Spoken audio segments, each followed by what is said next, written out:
something bad could possibly happen. So, what does the Bible say about faith? Well, 2 Corinthians 5:7 says, "For we walk by faith, not by sight." What that means is, obviously, when we're walking, we have to look ahead of us to see where we're going. But when the Bible says we walk by faith, not by sight, it means more of like a spiritual walk. We walk by more of a spiritual walk. Like we walk by faith in spirituality, and not by sight. When I say sight, I mean like seeing. I'm sorry. Um, Believing without seeing. Anyways, so when we walk by faith and not by sight, this verse means that no matter what happens and what is thrown at us, we have to have faith that God is there and will help us even when we can't see Him. So say you're going through something, or maybe you don't understand your assignment for schoolwork. Maybe school is stressing you out and you don't understand online school and it's making you upset. And you don't have faith that you could do it. And you're just like, I can't do this. It's getting me so mad. I don't know what I'm doing. Someone please help me. Like, what do I do, God? And God is like, I got this. And so you have to have faith that God has got this and He will give you the strength to be able to complete all your assignments, be able to do all of your stuff without being stressed out. So that's what faithfulness is. The second verse I have is, "And without faith it is impossible to please God, because anyone who comes to Him must believe that He exists, that He rewards those who earnestly seek Him." Hebrews 11:6. So this verse means that if we don't believe in God and have faith that He's real, we can't please Him because we don't trust in Him. So it's important we keep faith no matter what. So pretty much, to sum it up, it's saying that you can't please God if you don't have faith. Because having faith is believing in God and trusting that He's real, even when we can't see Him.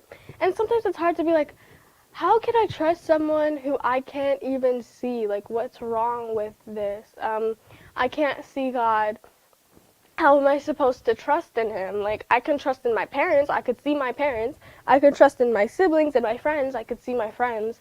I could trust in people because I could see people, but I can't see God. How can I trust in Him? Well, you can trust in Him because of faith, literally faith. And God gives us faith. So we learned about the Bible and we learned about verses and Bible stories and parables. And if we don't have faith that God is real, then it's hard for us to believe it. It's just stories to us. But this is stuff that actually happened, except for the parables. The parables are stuff that Jesus told, which are like little stories, but all the other stuff was stuff that actually happened. And so that's why when we have faith, when we're reading the Bible and when we're hearing all these stories, we have faith that it's real and that God actually did all these things and that He's still working in our lives today. So if you are having trouble having faith and trusting in God, well, then we'll see today how these people had faith and how you can learn from them because they did a lot of awesome stuff. So, yeah, faith no matter what. It's so hard to have faith in someone you can't see, but you just have to. You have to. Like, it's just a Christian thing. You know what I mean? Christians, us as Christians, we believe in God and we believe He's there and we pray to Him. And there's stuff that happens in our life that are kind of supernatural, which I think is really cool. We believe He created the earth and we have faith in Him. We have faith that He's real, right? Okay. So we're going to get into the stories now. That was just like a quick little backstory of faith because faithfulness is believing without seeing. So some people are always thinking that faithfulness is a one-way thing.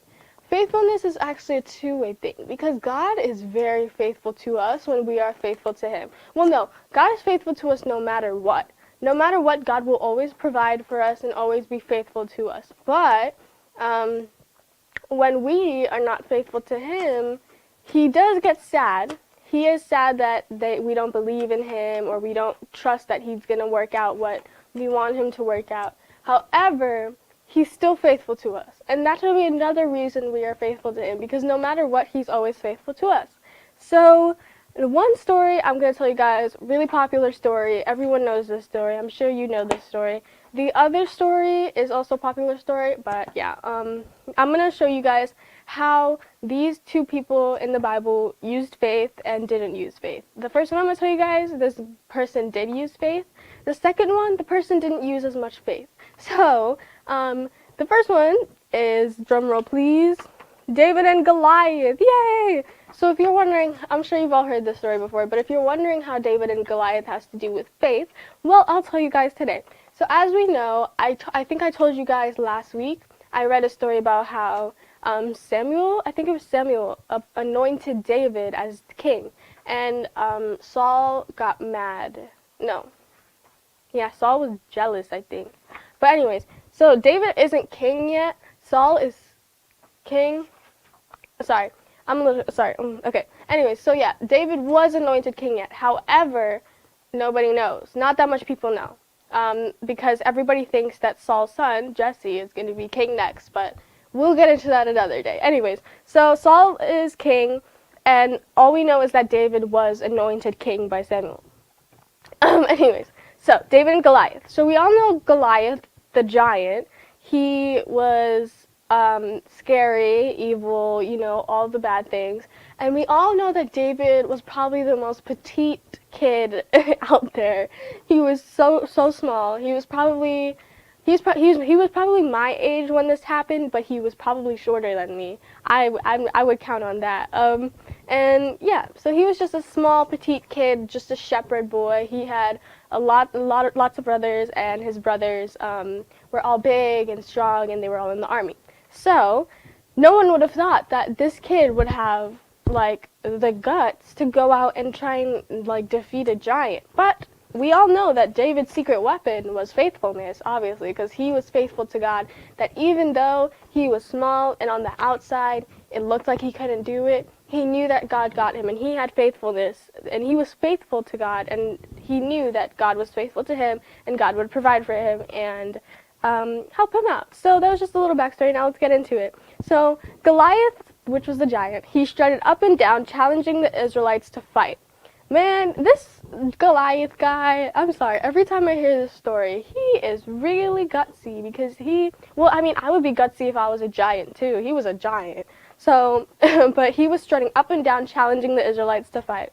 "Where's the champion of Israel?" he shouted. "Send him to fight me. If he kills me, we will be your slaves. If I kill him, you will be ours." So, sorry. So Goliath was a Philistine, and it was the Philistine versus the Israelites, right? It was like a battle. So yeah, that was Goliath, the champion of the Philistines. That's what they call him, the champion of the Philistines. And he was strutting up and down. "Give me your best person. I will fight them. And if they kill us, we will be your slaves. And if I kill him, you will be ours." That kind of thing. So no one stepped forward to take up Goliath's challenge. They were all too scared. I would be scared too if I was in the army, right? And this giant tries to come and fight one person. I would be really scared. So one day when David was taking food to his brothers in the army, he heard Goliath's taunts. So all of David's brothers were in the army because they were big and they were bulky and they were strong. But David was just a little shepherd boy, right? So he was taking food to his brothers because he was a good kid, you know? So he was taking food to his brothers in the army, and he was hearing Goliath taunting the Israelites like, "Oh, who's gonna fight me, huh? Like, you guys are gonna lose because you're all small and you'll be our slaves." So who is he to challenge the army of the living God, asked David. "I will fight him." Can you just imagine just this little kid coming into the army who isn't even in the army, but he's so tiny, and he's like, what is this guy talking about? Trying to defeat God's army. Like, I'll fight him. I would laugh. I'm sorry. I'm not trying to be mean or anything, but I would probably laugh at him because you're really small. Why do you want to try and defeat him? Anyway, so he was like, "I will fight him." Saul heard about David's offer and sent for him. What? Okay, so then Saul, the king, heard about David's offer and was like, "David, come here." So, sorry about that. So, I don't know. I wonder what his brothers thought. I'm sure his brothers were like, "You cannot fight him. You are way too small for that." But yeah, so Saul heard for the offer and called for David. And David said, "I have fought lions and bears to keep my father's sheep safe. If God can protect me from wild animals, he will protect me now." So now David is saying, look, I'm a shepherd. I know I'm just a tiny shepherd boy, but I have fought lions, I fought bears just to keep my sheep safe. Well, my father's sheep safe. And even if that's not enough to convince you, I believe in God and I have faith that God will protect me. It's all about faith. Key is faith. And I don't know if you've ever heard the verse. It's a verse. It's like faith as small as a mustard seed can move mountains. Just a little bit of faith can do so much for you. And it's so funny because David had so much faith, enough faith that he would want to face a giant that was probably like 10 feet taller than him. Anyways, so at last Saul agreed to David's request. He gave him his own armor and sword, but it was too heavy for David. So now Saul finally gives in to David and is like, okay, you could go and fight Goliath, but here's some armor. And so the armor was a sword and the breastplate and stuff. And so it was weighing him down. David couldn't even walk in it. Imagine you having like a grown person's armor on, and armor is heavy too, it's metal. So you would probably be like slumped down, and David was like, no, I can't do this in armor. So he took off the armor, picked up his sling, and set off to meet Goliath. A sling! He doesn't even have any armor on, and he's trying to face a giant? So let's talk about the cons here. The cons are that he's really small, he doesn't have any armor on, he doesn't have a sword, he only has a sling, and he's like still a kid, and he's a shepherd. He's not even experienced in the army. But the pro here, there's only one pro here, and that is that he was faithful, and he had faithfulness that God will protect him. And so no matter how many things are telling you that it's not going to work out, as long as you keep the faith and you have that one pro that is faithfulness, it will work out.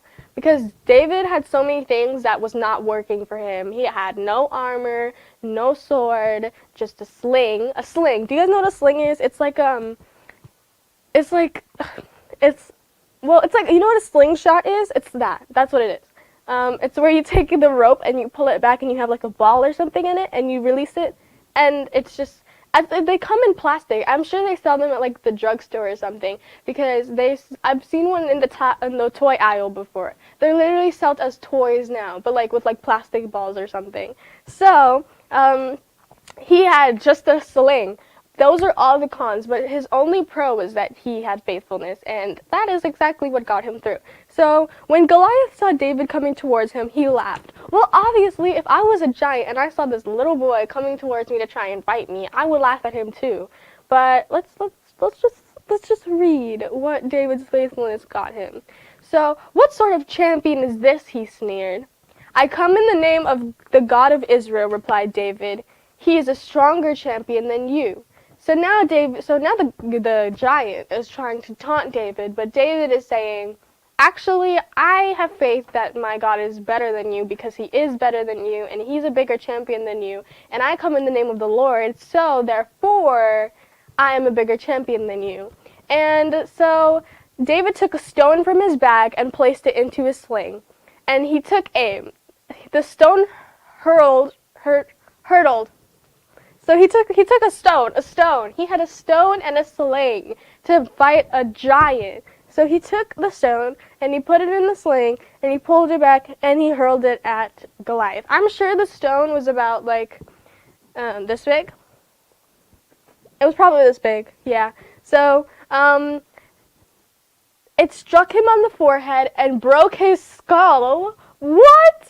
I've heard this story a million times, and every single time I hear it, I'm still surprised. Because how is a little stone gonna break someone's skull? But I remember in school, I learned this thing that if you do hit, like right here, really hard, don't try it. But like if something hits there really hard, like a rock, like David did, or like if you get punched there, you can die. Because it could like, I don't know what it could do, but it could crack something, break something, and it broke his skull, and Goliath fell down dead. So it killed Goliath because it hit him in that spot where you could die if you get hit there really hard. And so David literally just killed Goliath with a stone and a sling and faithfulness.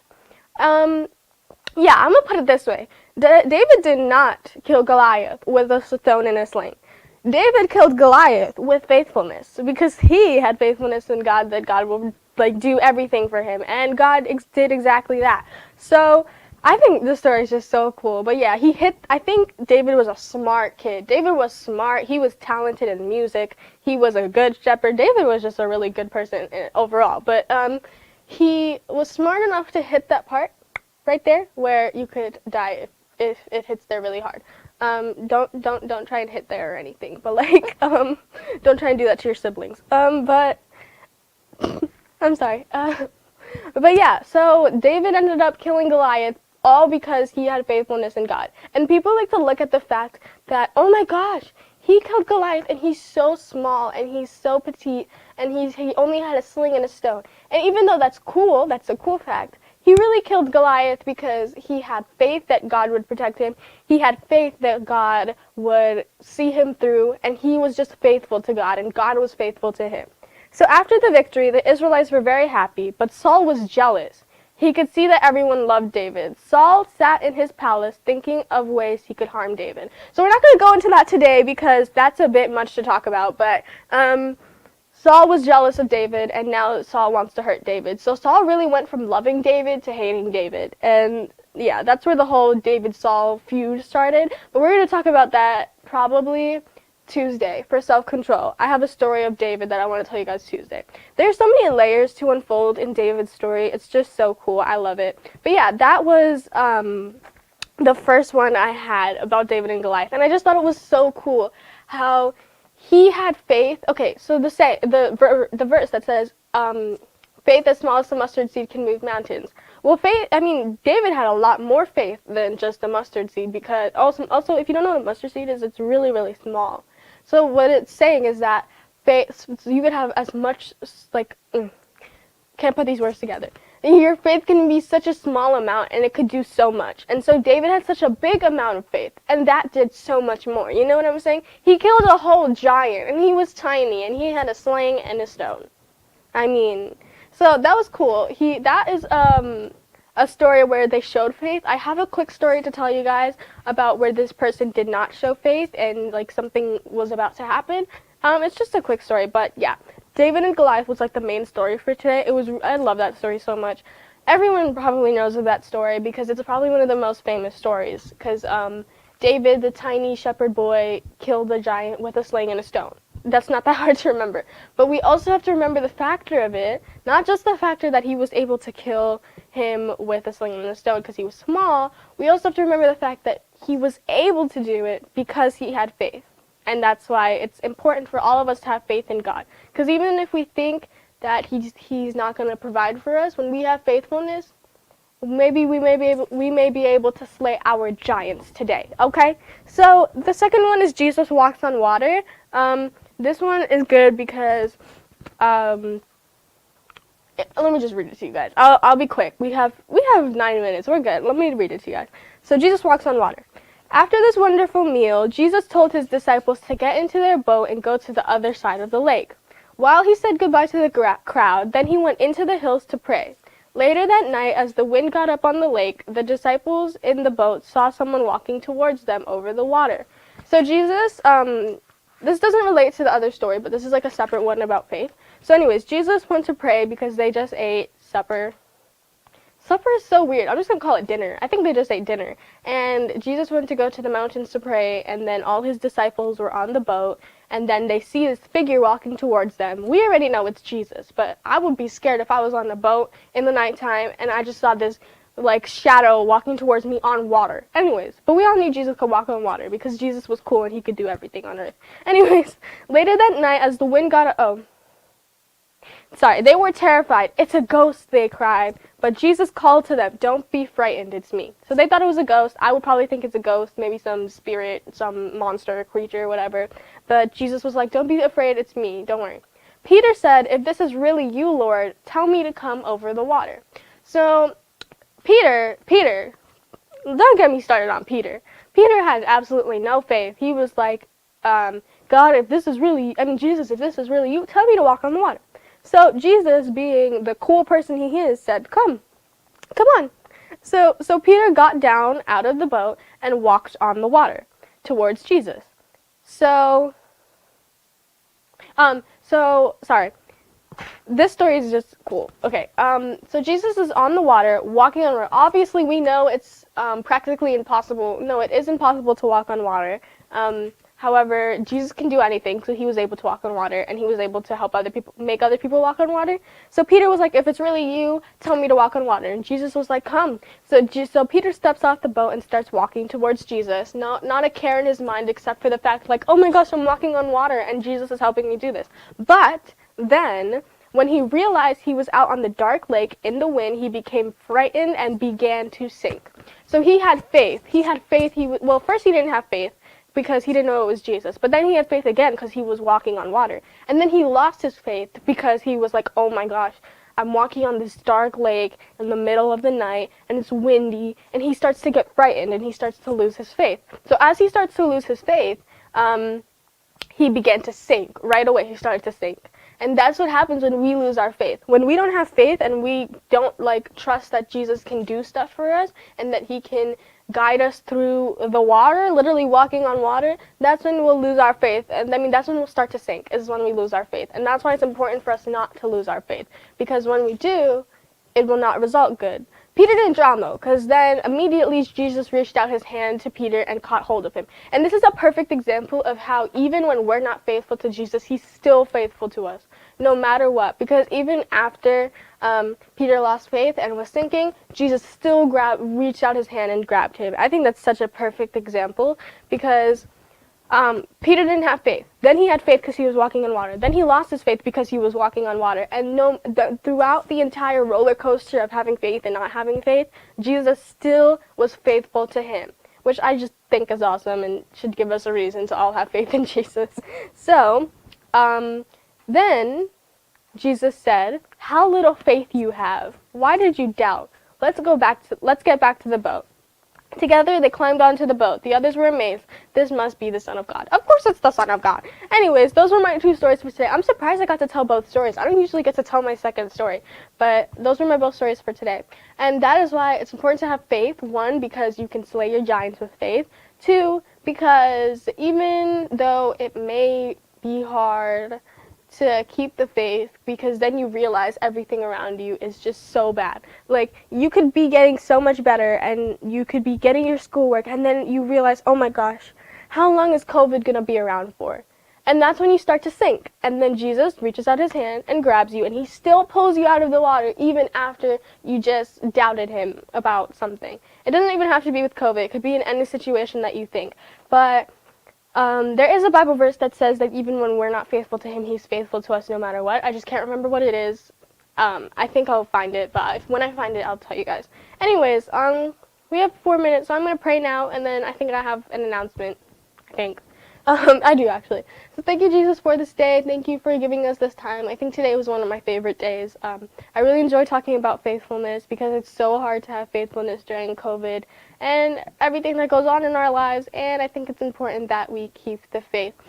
So I pray that you will help us be like David, not so much Peter, because Peter didn't have that much faith in Jesus. He almost sank.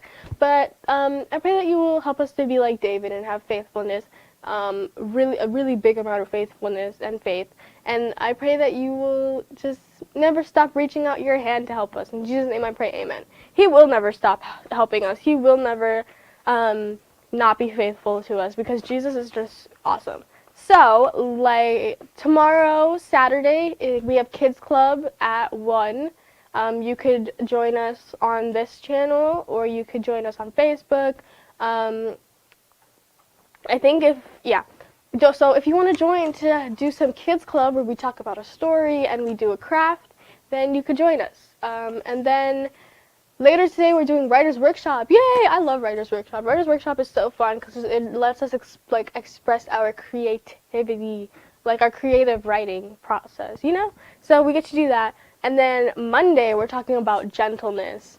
Now, gentleness for me is I'm not too gentle.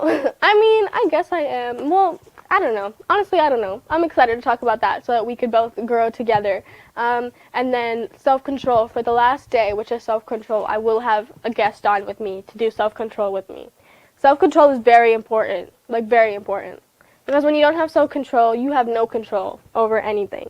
Anyways, I hope you guys liked today's stories, because today was really fun. I love the story of David and Goliath. One of my favorite stories, probably because it's one of the most famous stories. But yeah. So yeah, just have faith like David today so you could slay your giants, and don't be like Peter, because when you lose faith and you realize, oh my gosh, everything is happening around me, it's like, it's dark and it's windy and the sea is cold and blah blah blah, that's when you start to sink, and Jesus will reach out his hand for you, but we don't want that to happen. Because Peter could have reached Jesus. He could have kept walking and be like, oh my gosh. I kept his eyes on Jesus. However, he didn't, and he started to sink. But Jesus still got him, so don't forget, Jesus still has you no matter what. Anyways, I'm gonna go now. Thank you guys for joining me. I'll see you guys later at 5:30 to do Writer's Workshop. Bye!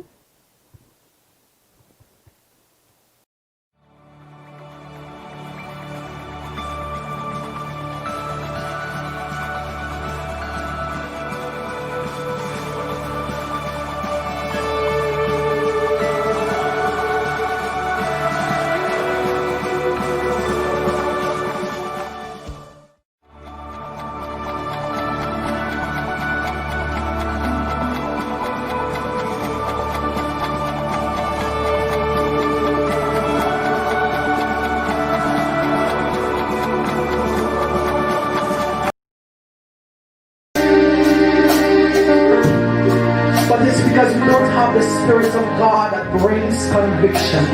But this morning, God, I pray, Jesus, that the Spirit is going to bring some conviction to somebody this morning, my God. That the Spirit is going to reveal, it's going to begin to reveal, it's going to bring conviction this morning, God, that something is not right, that something is not right, that something is not right, that you're not in the place where you're supposed to be,